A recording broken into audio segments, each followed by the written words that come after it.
ब्रेकनंतर एक महत्त्वाची बातमी समोर आलेली आहे। धर्मांतर विरोधी कायद्याला मंत्रिमंडळाची मंजुरी मिळाली आहे। कायद्यामध्ये 5 लाखांचा दंड तर 7 वर्षांच्या शिक्षेची तरतूद केली आहे। दोषी व्यक्ती किंवा संस्थेविरोधात थेट अजामीनपात्र गुन्हा दाखल होणार आहे आणि लवकरच विधानसभा आणि विधान परिषदेमध्ये हा कायदा पारित होणार आहे। याच अधिवेशनामध्ये कायदा पारित करायचं सरकारचं नियोजन आहे। मंत्री नितेश राणे यांची माहिती मिळालेली आहे।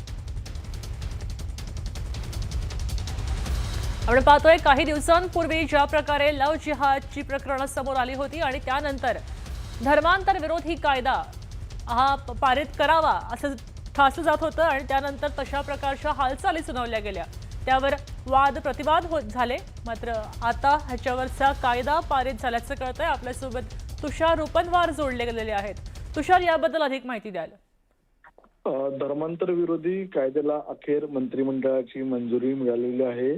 कायद्यामध्ये 5 लाखांचा दंड तर 7 वर्षांच्या शिक्षेची तरतूद झालेली आहे। गेल्या अनेक वर्षांपासून धर्मांतर विरोधी कायदा होणार या संदर्भातल्या चर्चा विविध पातळ्यांवरती सुरू होत्या। मात्र हा कायदा मंत्रिमंडळाच्या मंजुरीशिवाय होत नाही। मात्र अखेर आता मंत्रिमंडळाच्या बैठकीमध्ये या कायद्याला संमती मिळालेली आहे। आता या कायद्याचं प्रारूप देखील आपल्याला तयार होताना पाहायला मिळणार आहे। मात्र या कायद्यातल्या काही गोष्टी समोर आलेल्या आहेत। त्या म्हणजे कायद्यामध्ये 5 लाखांचा दंड तर 7 वर्षांच्या शिक्षेची तरतूद आहे। हा कायदा आता अर्थसंकल्पीय अधिवेशनामध्ये विधानसभा आणि विधान परिषद या दोन्ही सभागृहांमध्ये पारित करून घ्यावा लागणार आहे। याच अधिवेशनामध्ये हा कायदा पारित केला जाणार आहे। अधिवेशनामध्ये हा कायदा पारित केल्यानंतर तो राज्यपालांच्या स्वाक्षरीसाठी पाठवला जाईल आणि एकदा राज्यपालांची स्वाक्षरी झाली की आपल्याला हा कायदा संपूर्ण राज्यभरामध्ये लागू होताना पाहायला मिळणार आहे। खरं तर धर्मांतर विरोधी कायदा असावा या संदर्भात अनेकांची मतांतर होती। मात्र बरोबर तुषार, धन्यवाद। आपल्यासोबत इम्तियाज जलील जोडले गेलेले आहेत। इम्तियाज जी, आपण पाहतोय की धर्मांतर विरोधी कायदा पारित झालाय, मंत्रिमंडळाची मंजुरी ही मिळाली आहे। आपलं याबद्दलचं आकलन काय? ते आम्ही त्याचं स्वागत करू, पण फक्त आम्हाला हे विचारायचं आहे की 18 वर्षाच्या पुढे कोणत्या एका मुलीशी लग्न केले, ते आंतरजातीय असू शकतं, तर त्या कायद्यामध्ये काय तरतूद आहे?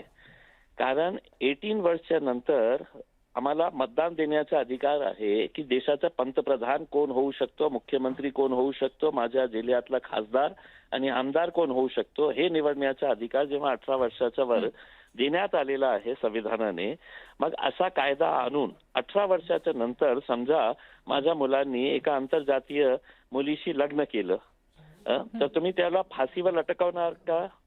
काय आहे तरतूद, काय आहे त्याचं ते आता जे पास करण्यात आलेलं आहे? याबद्दल 5 लाखांचा दंड आणि 7 वर्षांच्या शिक्षेची तरतूद दिली आहे। प्रेम करण्यासाठी आहे का असं? समजा एका कॉलेजमध्ये शिकणारे मुला मुलींनी, तर त्यांनी आता एक सर्टिफिकेट द्यायला का की तुम्ही मी हे जातीचं आहे, तुम्ही माझ्यासोबत प्रेम करू शकत नाही? आता हे जे आहे ना, अनेक वर्षापासून आपल्या देशाची एक परंपरा आहे, सेक्युलर देश आहे। आपण काय असे प्रावधान केलेले आहे किंवा कोणत्या एका एससी समाजातल्या मुलांनी दुसऱ्या जातीच्या मुलीला सोबत लग्न केलं तर आपण प्रोत्साहन देतो, बक्षीस देतो, सरकारचं हे एक स्कीम आहे। मग हे कोणत्या आधारावर तुम्ही हे नियम टाकत आहे की या जातीच्या माणसाने दुसऱ्या जातीच्या मुलाशी लग्न करायचं नाही आहे करके? त्याला अधिकार आहे, तो इंडिपेंडेंट आहे, ते कोणाशीही लग्न करू शकतो। पण दुर्दैव हे आहे की भारतीय जनता पार्टी सत्तेमध्ये आल्यानंतर आता नरेंद्र मोदी साहेब अचानक जे इस्रायलला गेले होते, ते इस्रायलला जाण्याचं कारण एकच होतं की एप्स्टीन फाईल्सचा मुद्दा कोणीही चर्चेला आणू नये।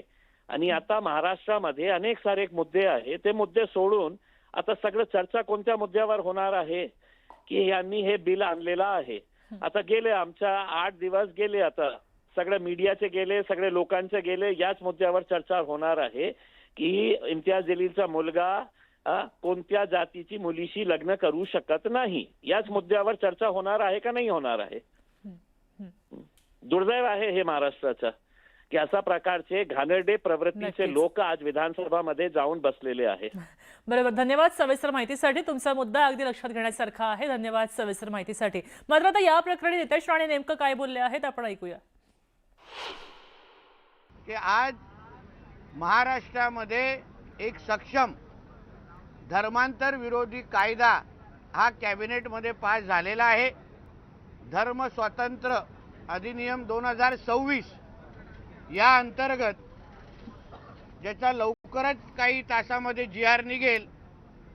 यापुढे आमच्या कुठलीही हिंदू बहिणीकडे कुठलाही हिरवा साप जिहादी वाकड्या नजरेने पाहू शकणार नाही आणि अशा पद्धतीचे कुठलेही त्यांनी लव जिहाद सारखा प्रकार करण्याचा प्रयत्न केला तर आता महाराष्ट्रामध्ये अतिशय सक्षम असा धर्म स्वतंत्र कायदा अधिनियम 2026 म्हणून आता कायदा लागू झालेला आहे.